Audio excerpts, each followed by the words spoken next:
In this session, we're going to examine point-of-care ultrasound.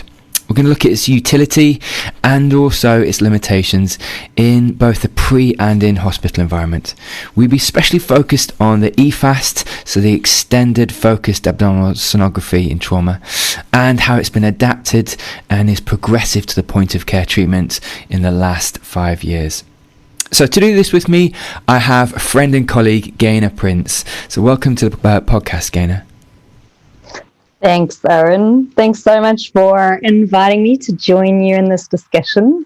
As you know, ultrasound excites me. Absolutely. Yeah, it's a great modality to extend your investigation and clinical acumen, really. So yeah, thanks for inviting me. Oh, pleasure. Absolute pleasure. Gaines, for the audience, could you just maybe unpack your role now and also your sort of relationship, so to speak, with ultrasound, how you've it's been embedded within your clinical practice over the last few years? Yeah, sure. So I am an emergency physician. I work in New Zealand on the top of the South Island in actually quite a small emergency department. In a town called Blenheim, so our hospital is Waira Hospital. I first started using ultrasound in around about 2010. The case that I remember is an elderly guy who was triaged with renal colic, and it was evening handover around about 10:30 at night. He was 72, and the nurse came over to me as the senior doctor on nights and said, "Can you come see this guy? He's hypotensive." And that triggered something in my brain, and I popped an unaccredited probe on, which I wouldn't say that you should do necessarily. But I saw a big AAA, and he was taken promptly to theatre, and he survived. So that kind of just opened the door for me. I subsequently finished my emergency training and I went over to Western Australia. It's kind of a hub of ultrasound development in the emergency in emergency medicine. I did a diploma of diagnostic ultrasound through the Australasian Society of Ultrasound Medicine, and basically that gives me the ability to scan, so do the sonographer job. And report my own scans in a diagnostic capacity, which I find extremely useful on a day-to-day basis. So it does go a step beyond point-of-care ultrasound, but it also allows me to teach comprehensively with regards to point-of-care ultrasound. That's me probably a little bit more in a nutshell. Fantastic, Gaines, and if my memory serves me right, actually, your last job in Perth was actually 1 day a week, actually just scanning patients within the emergency department. Is that right? Yeah, that's right. So the hospital I was working in is Sir Charles Gardner Hospital in Perth, and there were 6 diploma of diagnostic ultrasound holders, emergency physicians with DDUs. We had an amazing team leader. His name was James Rippey. He is a god of ultrasound in Western Australia and emergency medicine. We would do the diagnostic scans for all patients coming through the emergency department, unless it was super specialized. So say a renal transplant patient, we wouldn't be scanning the kidney of a renal transplant patient or any specialized vascular cases, but in general we did most other things. That's fantastic, and great exposure actually as well. I think interestingly, just before we head off into some questions, it's really interesting having colleagues around you which are really pushing forwards and really starting to not only open doors but push boundaries onto accepted clinical practice and integration of POCUS into practice. How beneficial did you find that? Because it sounds like it was really not only a trendsetter, but it was really the team and or leaders were really starting to sort of push boundaries. He's transformative. So there were four clinicians in Western Australia who started up together, and Adrian Gowdy and James Rippey Steve Dungy, still practice on a daily basis. And honestly, they started using ultrasound before ultrasound was an accepted practice outside of radiology and outside of sonography. So they set the ground rules, and they've actually developed it so far to make ultrasound a subspecialty of emergency medicine rather than just point of care. Okay, I'm not belittling point of care in any way, shape, or form. I was actually part of a debate at our annual scientific meeting for the Australasian College of Emergency Medicine. And the debate looked at three different scenarios. So ultrasound as a subspecialty of emergency medicine, diagnostic ultrasound, point of care ultrasound should be the focus. And the third one was every med student, every junior doctor, every doctor should be wearing a ultrasound probe around their neck rather than a stethoscope. So we debated the spectrum, which was very, very, very interesting. And there is a debate for everything, but today the focus being point of care, and is my love, as I do think that it is management changing in patient care. Indeed, and I absolutely agree with you, Gaines, and think that, not only is it informative in the in-hospital environment, but we'll dig into this, how informative it is, and maybe even more so in the pre-hospital environment as a decision maker and a decision tool. Not always, but there's times which we'll maybe just dig into a little bit later. Pivotal moments from your experience. Absolutely. I think it's the same in hospital and pre-hospital, to be honest. If you utilize it correctly, it changes decision making, and it expedites care and potentially will improve outcome. This is actually what was my first question around patient assessment and diagnosis, and how much of an adjunctive tool it is, or the utility of it as an adjunctive tool. I suppose I'm a big believer in point of care ultrasound, and it was certainly embedded within my practice as a critical care paramedic, so for very much in cardiac arrest, PEA differentiation, but outside of that as well, outside of cardiac arrest, in patients with in patients with acute lung pathology such as pulmonary edema and or otherwise, and trauma as well, so blunt abdominal trauma. But the argument which some of my colleagues would verse it doesn't really change your management, Owen, in the pre-hospital environment. If you think there's blunt abdominal trauma, they're going to go to the MTC anyway. If you think they've got wet lungs and they've got acute cardiogenic pulmonary edema, you're going to treat anyway. But my perspective on that was that actually, well, it's a useful adjunctive tool to differentiate and maybe even confirm your clinical sort of diagnosis or differential diagnosis. Could you maybe speak to the naysayers that it doesn't change decision making in the pre-hospital environment?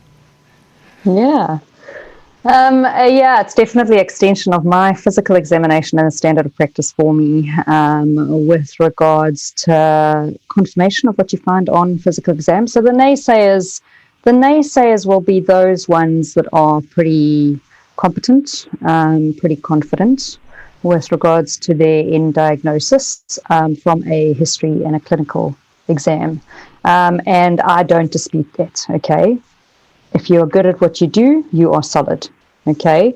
But ultrasound just adds extra information to the whole picture so that you can then pass that information down. So from a pre-hospital environment point of view, you can pass that information down, and it can be utilized to expedite investigations and expedite people coming into the emergency department to expedite decision making.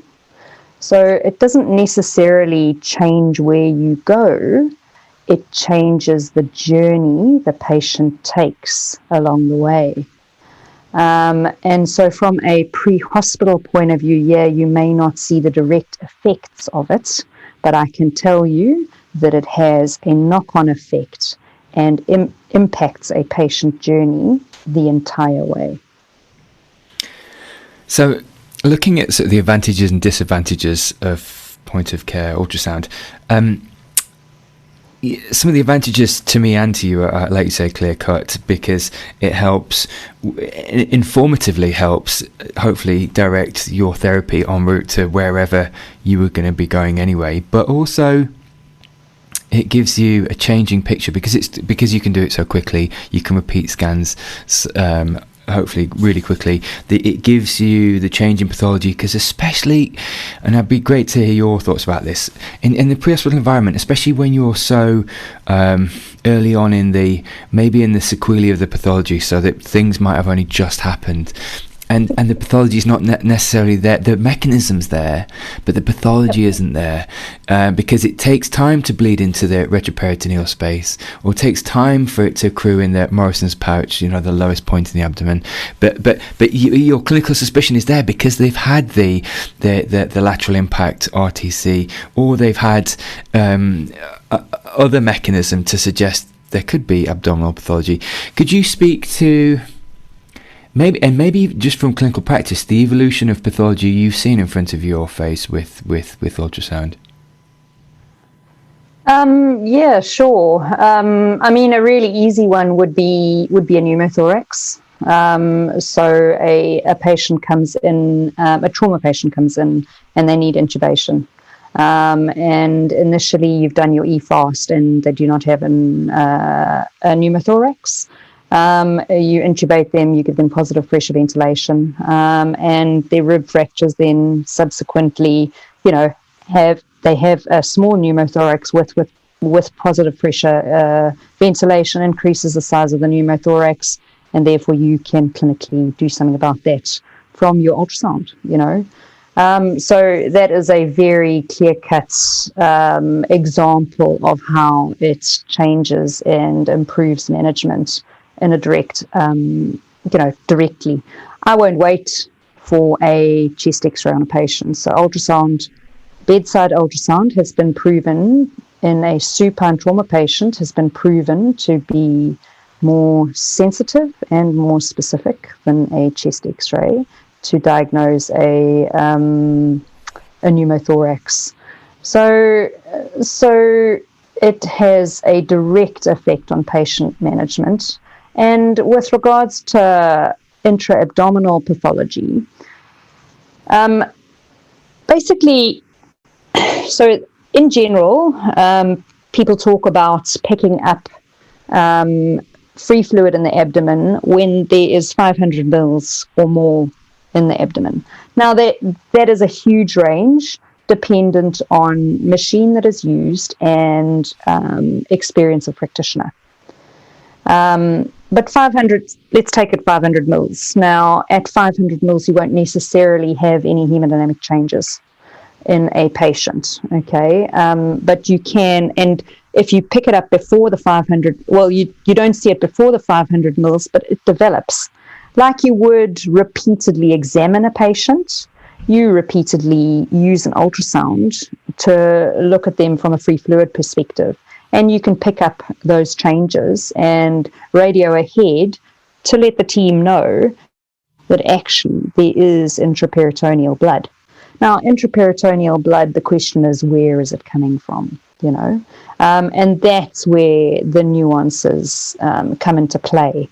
The reason why EFAST was developed was because basically, emergency departments were not set up to manage severe traumas. And basically, so CT scan was far away from emergency departments, and the marrying of the two wasn't quite there yet. So EFAST came into practice, and we used it in an hemodynamically unstable patient to differentiate whether we'd send them to theatre or whether we are able to, put them through CT. So if they have intraperitoneal blood, they generally should go to theatre, but there are nuances with regards to that management. Yeah. So looking at the various probes, Gaynor, in your experience for POCUS, and looking at the phased array and the linear probe. So with the linear probe, in your experience, with a mixture of anatomy, really, do you, when you're looking at the different lung spaces, is there any nuances of practice that you've picked up using either the linear or phased array probe? Phased array. Have I said that right? Yeah. Phased array. Yeah, phased or sector probe or cardiac probe. One and the same. They use the same name for all three of them. Yeah, I mean, to be honest, when I do an EFAST scan, I use my curvilinear probe. So that's my probe I go to. And even for lung, I'll use curvilinear probe. So if I find an issue, so if I find that I don't see lung sliding, I will change to the linear probe. Yeah. So purely from a speed of process, I'll stick to the one probe unless I have pathology. If I have pathology, I then convert to the linear probe. So the pathology being, from a lung perspective, looking for a pneumothorax. The best probe to be using, evaluating the pleural surface, is your linear probe. And so I change over to my linear probe. And tips and tricks with regards to pneumothorax itself, or evaluating the lung in a supine trauma patient looking for a pneumothorax. So the dictum is you need to look at the highest point of the anterior chest wall. Okay. Now, in some patients, it's really difficult to know what that highest point is. Okay. And I don't like being left in the dark or guessing. And so I basically start mid-clavicular line with my probe over the clavicle, and I look at the first space below that. And then I move sequentially from space, moving down until I get to diaphragm. The top tip for that would be when I get into a rib space, so an intercostal space, I am in longitudinal. So I have the bat sign, so 2 ribs and the pleural space between. I stop moving my probe. Probe movement can make it difficult to appreciate pleural sliding, so I'll stop moving my probe. If a patient is able to comply, I ask them to take a deep breath in. If they're being bagged, I ask the person to bag them, to do a significant bag so that I can actually assess pleural sliding. So the more the lung moves, the greater amount of sliding is appreciated. Okay. So those would be my top tips from a lung sliding perspective.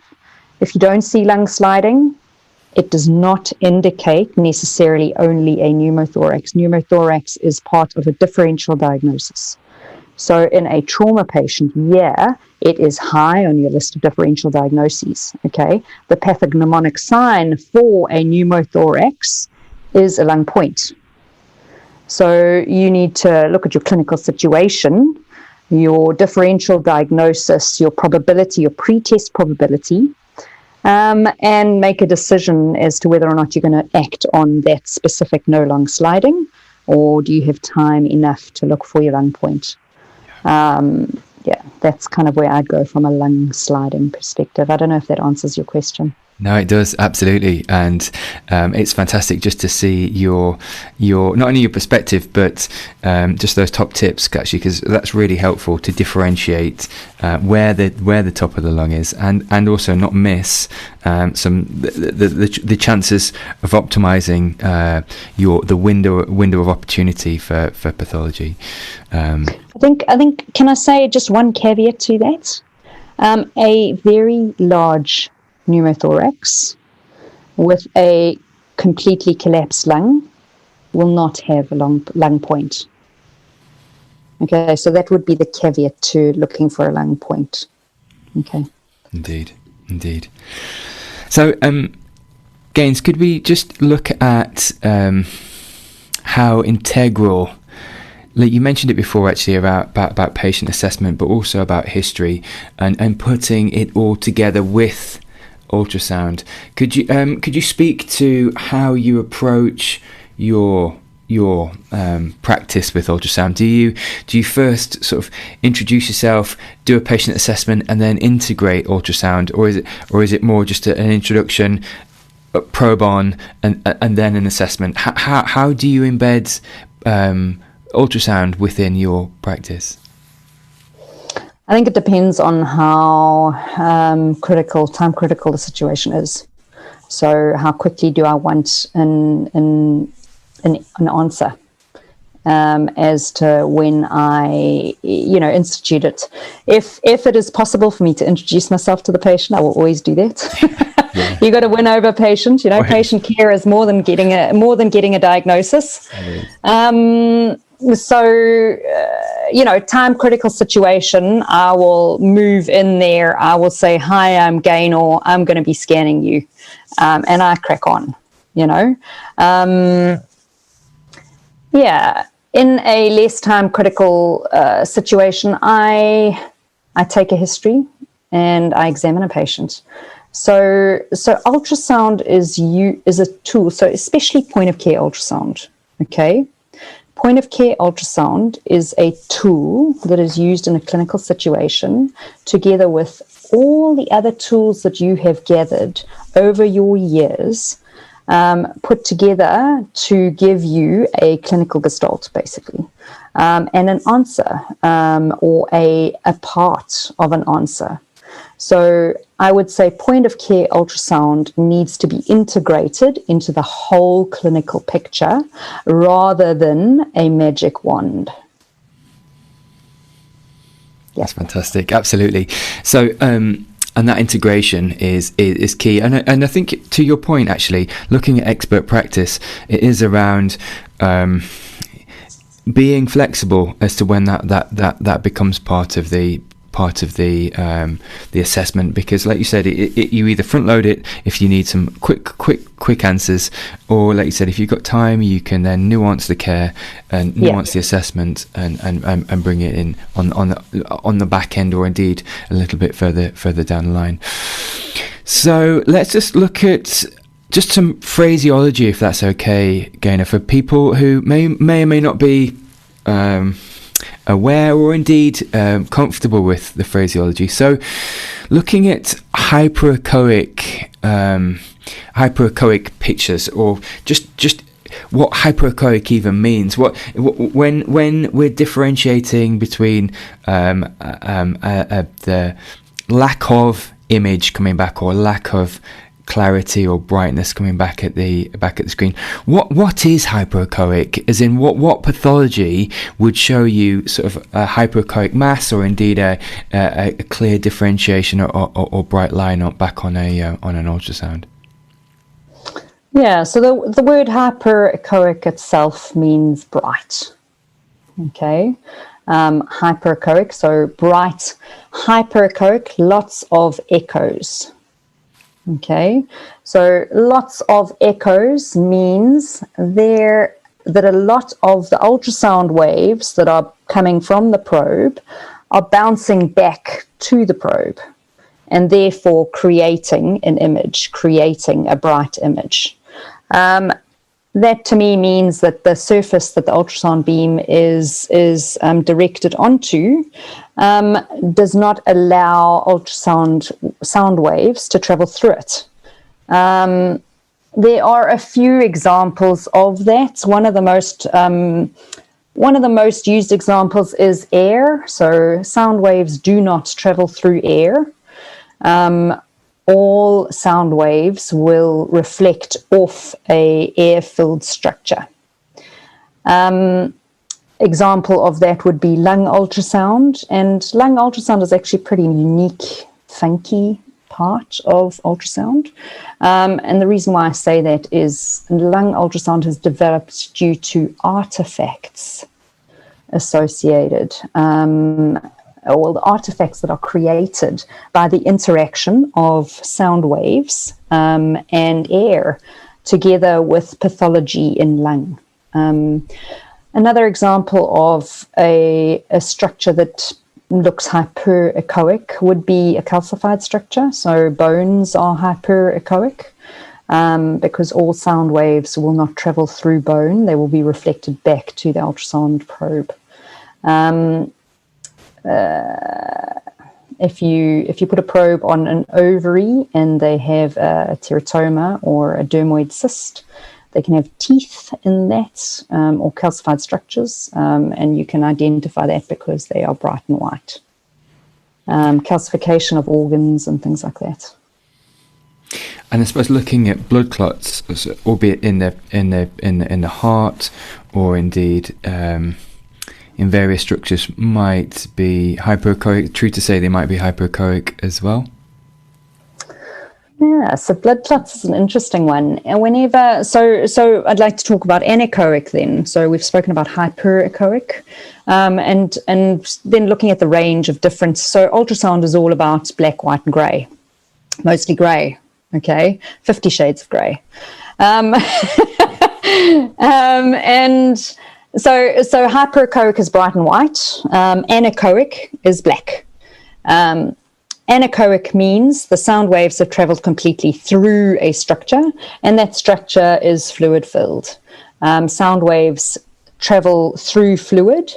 If the fluid has sediment in it, then that sediment can cause sound waves to reflect off it, and therefore have some hyperechoic areas in it.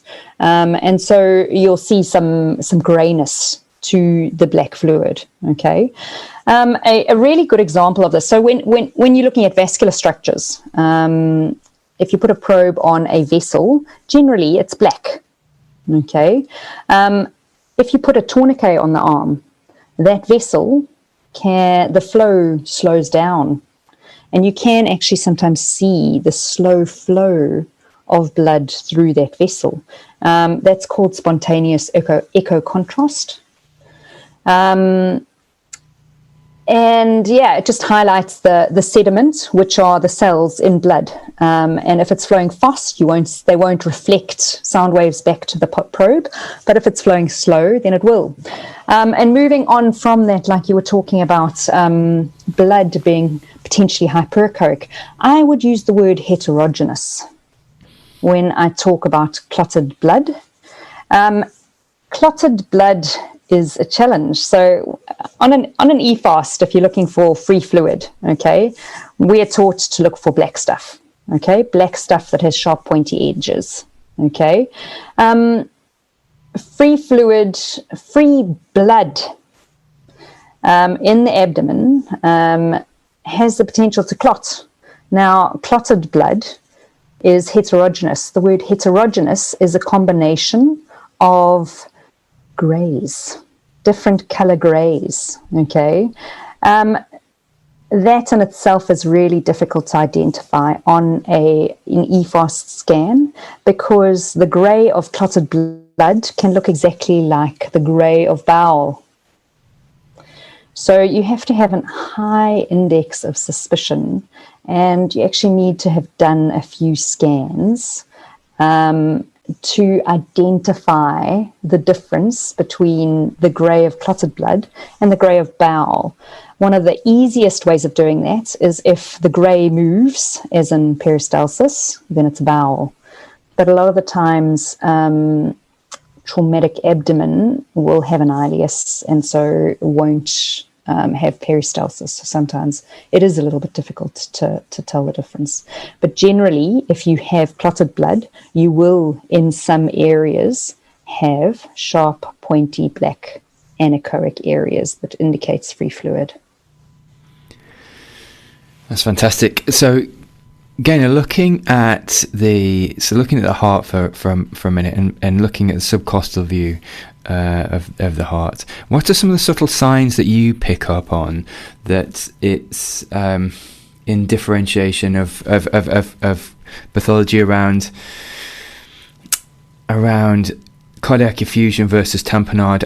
And I guess I'm asking this question, and I'm fully mindful it's got probably a lot to do with the history and mechanism prior to you putting the probe on anyway. But is there any tips and tricks from either the subcostal or the parasternal long axis that you have utilized to identify pathology, or indeed optimize your view?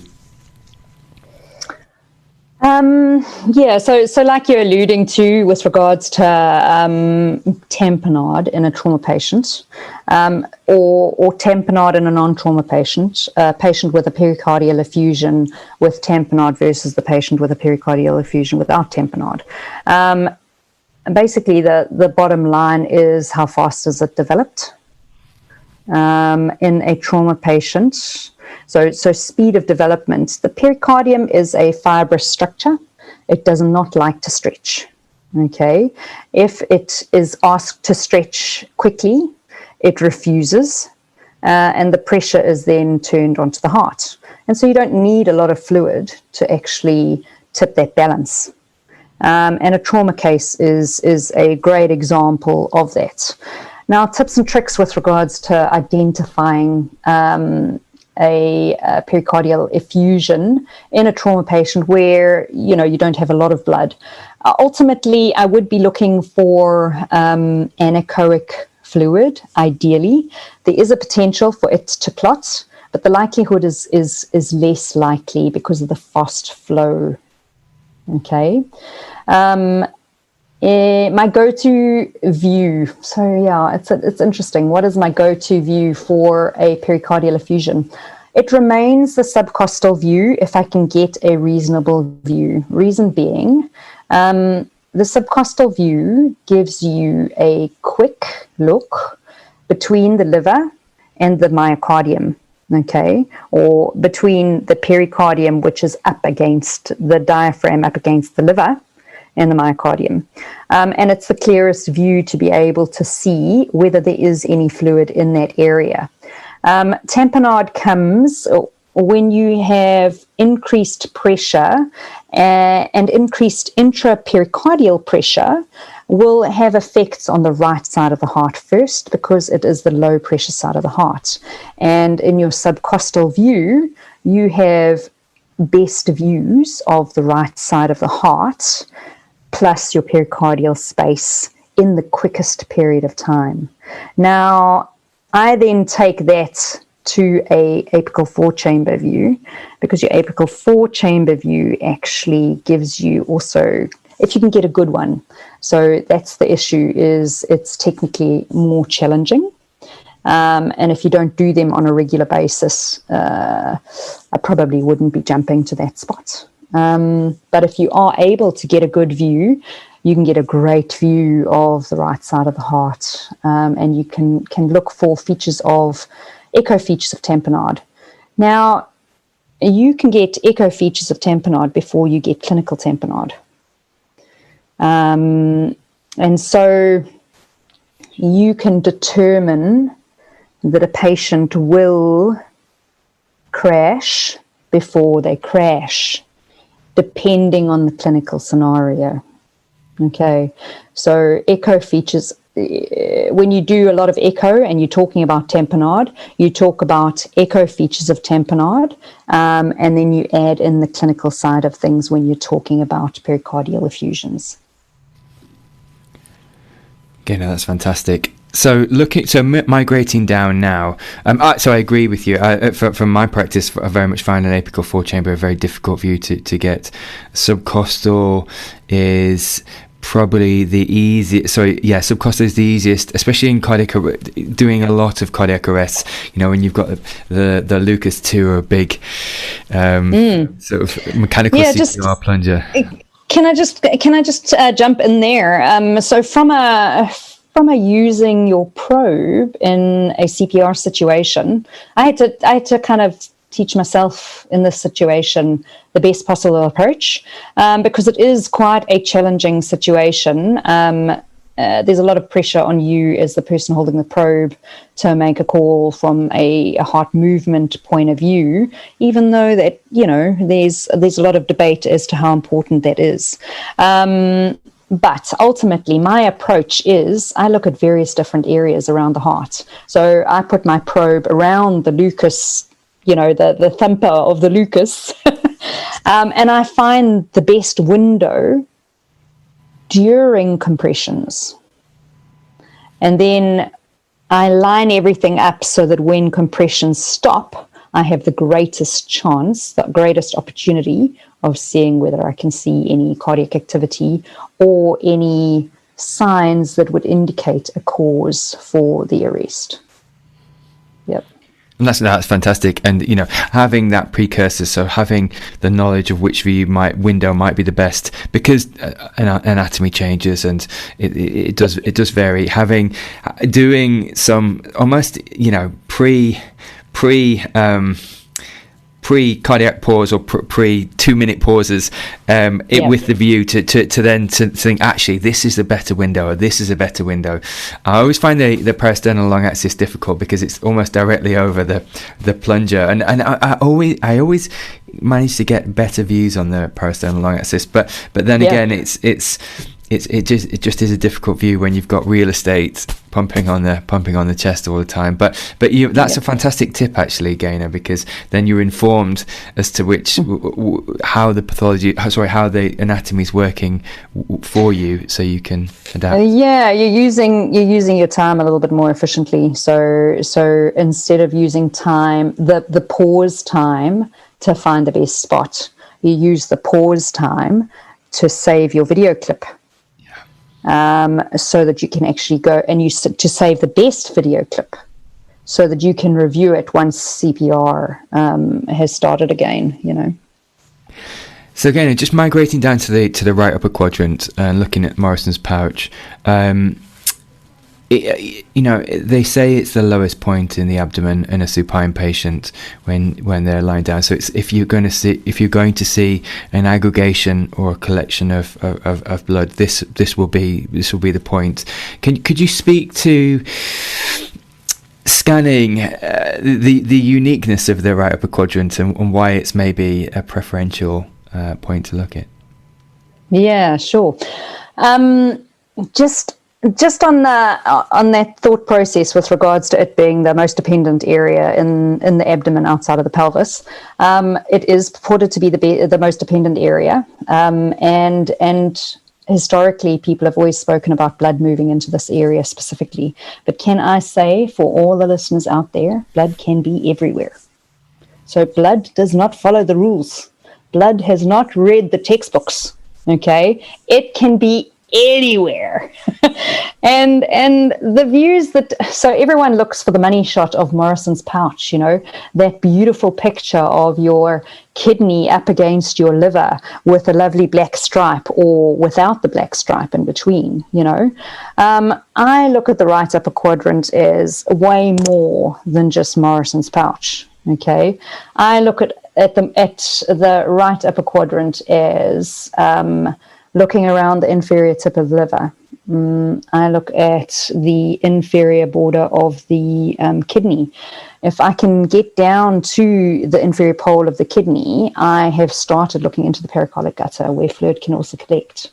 I look at Morrison's pouch 100%, and I don't only look at a single image, a single slice of Morrison's pouch. I fan through the entire potential space of Morrison's pouch. Okay, I look above the liver, so suprahepatic, and I look above the diaphragm.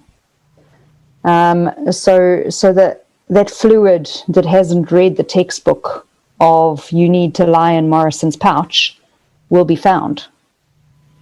And it is a great view. It is one of the easier views to find from a right upper quadrant Morrison's pouch view. But just to all the listeners out there, there's so much more to the right upper quadrant than just Morrison's pouch. No, absolutely, and I completely agree with you. And looking at liver, looking at the kidney, and also and the interaction with the diaphragm, it's there's a lot of information you can tether and gather from that view. But fanning would be a great technique to try and get a mental, because you're seeing a 2D image, but what you want in your mind is a 3D perspective of that 2D image. So fanning is a great. Yeah, absolutely. So I always talk about, the beam coming out of the ultrasound probe. You need to think of 250 or 256 or 512 piezoelectric crystals lined up on your curvilinear probe, and the size of that is as thin as a credit card. So that's the only slice that you are seeing if you leave your probe static. Okay, so moving your probe around, fanning and sliding is unbelievably important to develop that 3D picture. Do not be afraid of moving your probe. A lot of people are afraid because they are unsure of what they're looking at initially. So my way of getting around that is put your probe on, identify the structures you see. Okay, so stop and think about it, identify structures, and then have an idea of where to move your probe from there. Otherwise, you freak out a little bit. So again, just moving on to the left upper quadrant and to the retrosplenic view, which historically I've kind of always called it as the knuckles down view, because it feels like it's a lot further around. And could you speak to your experience with that view and maybe sort of some of the nuances of scanning that you've found in the left upper quadrant? Yeah, sure.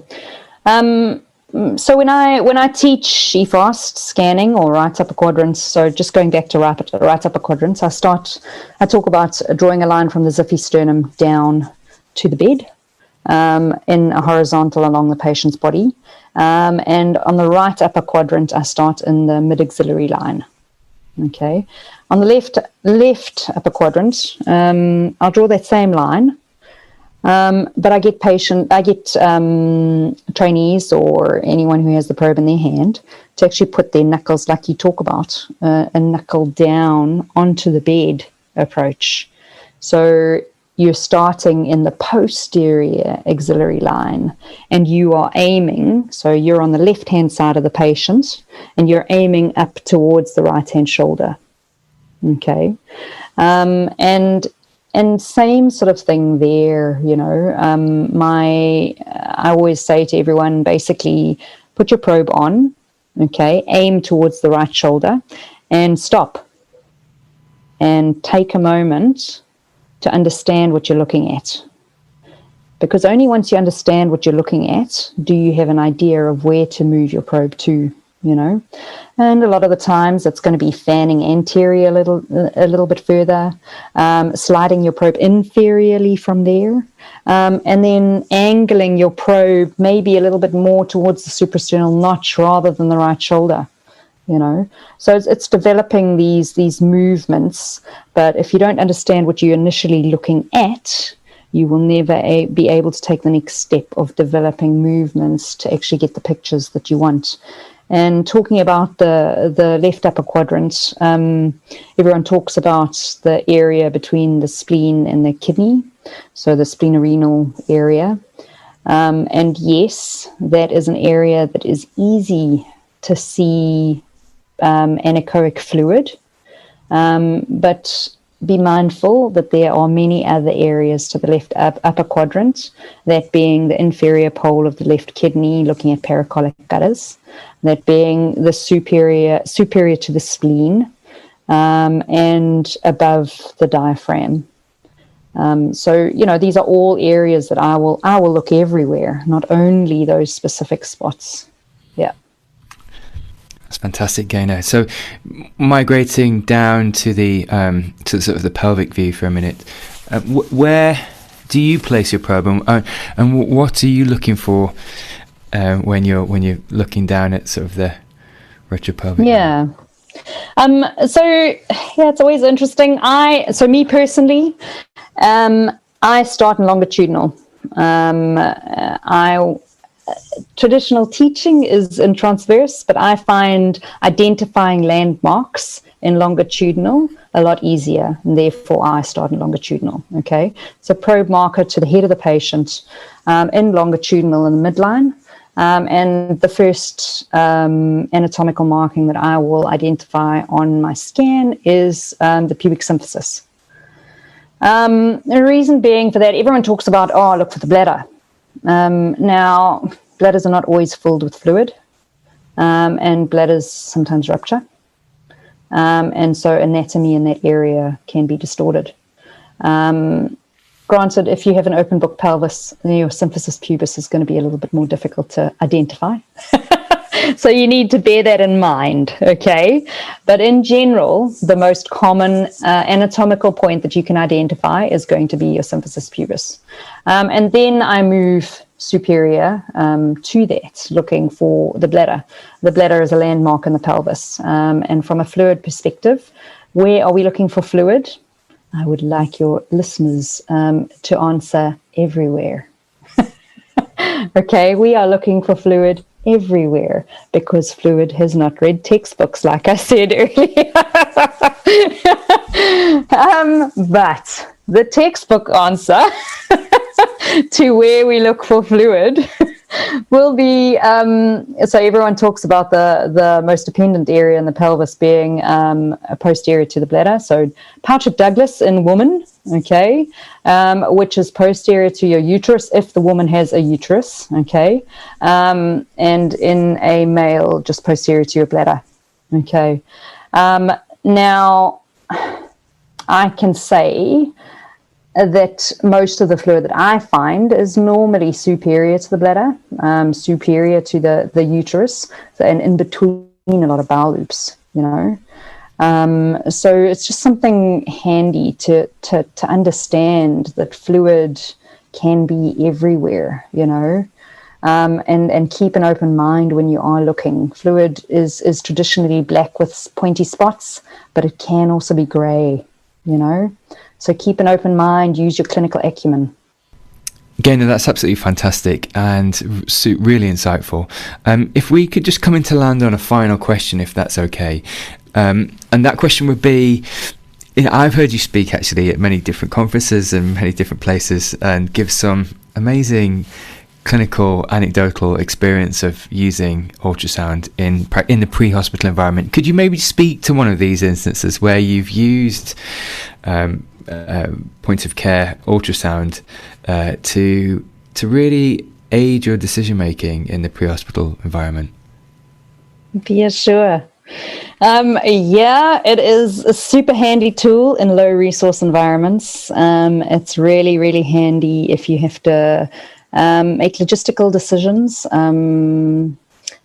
Yeah, and just in patient treatment in general.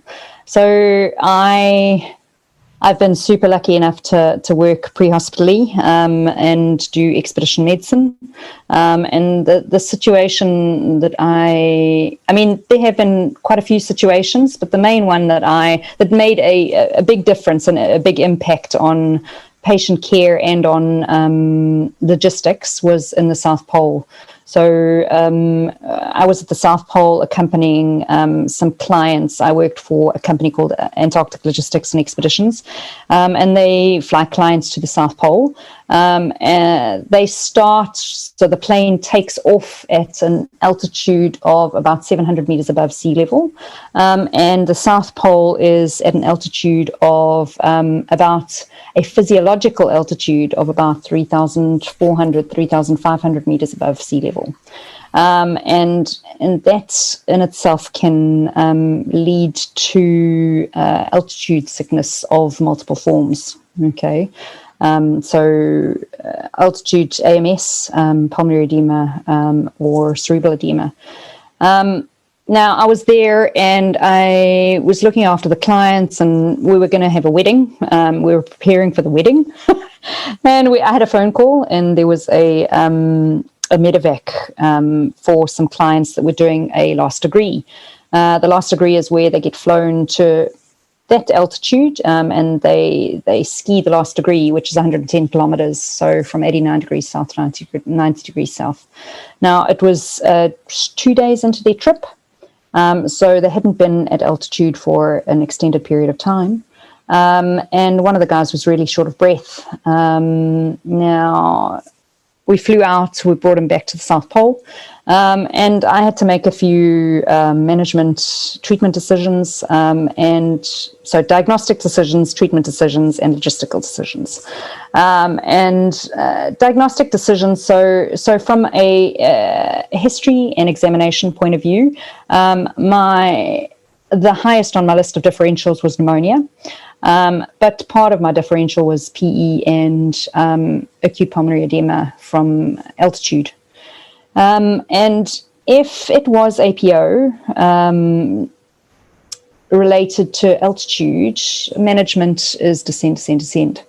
The only way you descend from a polar plateau at the South Pole is getting on a plane and flying a significant distance, 1,000 kilometers, to descend enough to actually warrant an altitude descent. And so I had to make a few decisions. So I put a probe on various places. So heart-wise, function was great, and right side of the heart was not dilated. From a lung perspective, his lungs were dry, so no B lines, A lines, and good lung sliding. No evidence of consolidation, evidence of potential, so a couple of B lines, but nothing that would make a diagnosis, okay? And then from a leg scan point of view, did not have a DVT. So it reduced the likelihood of PE, doesn't exclude a PE, but reduced the likelihood of PE to the point where I made a decision not to treat from a PE perspective. It took away the potential of APO. So lung ultrasound is very sensitive for acute pulmonary edema. Lung ultrasound actually picks up subclinical pulmonary edema. So studies have been done at altitude, and prior to symptoms developing, you can notice B lines and increasing interstitial fluid on your ultrasound. So I was able to manage this patient at the South Pole with supplemental oxygen, antibiotics, and time. The wedding party was able to have their party and celebrate at the South Pole, which was pretty significant for them. They'd been saving for a significant period of time, and we're really looking forward to celebrating at the South Pole. And so in the end, everyone flew back down to base camp, happy as Larry. And my patient actually improved significantly, as you can imagine, with the altitude drop. But he was comfortable at the South Pole managing on an oxygen concentrator. So yeah, that was my highlight from an ultrasound perspective. But there have been quite a few other little short stories, so like Achilles tendon rupture, that you can pick up on ultrasound quite easily. You can diagnose broken bones pretty easily. Long bones. So listen, I think what we'll do is we'll have to get you back on another podcast actually, because I would love to hear more stories and just embed that within clinical practice and, like I said, just techniques, because this is even using ultrasound to diagnose fractures outside of your more formulaic or historical patient assessment is fantastic, and it put pieces together far more integrally the mechanism, and gives you a picture of the injury pattern in front of your face. So I would love to get you back on the podcast for a round two, so to speak. Sure. Hey, I did leave out a top tip and trick from an EFAST perspective. Yeah. And that top tip and trick is not all intraperitoneal fluid is blood. So you really do need to use clinical acumen. And if you feel your patient has liver failure, you're going to be taking that into consideration in the whole picture, because not all fluid in the abdomen is blood. Yeah. So, Ascites, or it could be. Yeah, does the patient have PD, peritoneal dialysis? Taking, just using more than just the ultrasound probe to reach your conclusion. Yeah. Listen, Gaynor, it's been a real pleasure talking with you today, and I've certainly benefited from sort of the years of knowing you, but I hope listeners have also benefited just from some of the top tips and tricks that you've given us. So thank you so much for your time today. Thanks, Owen. Thanks for the opportunity, and I hope people were able to pick up some pearls.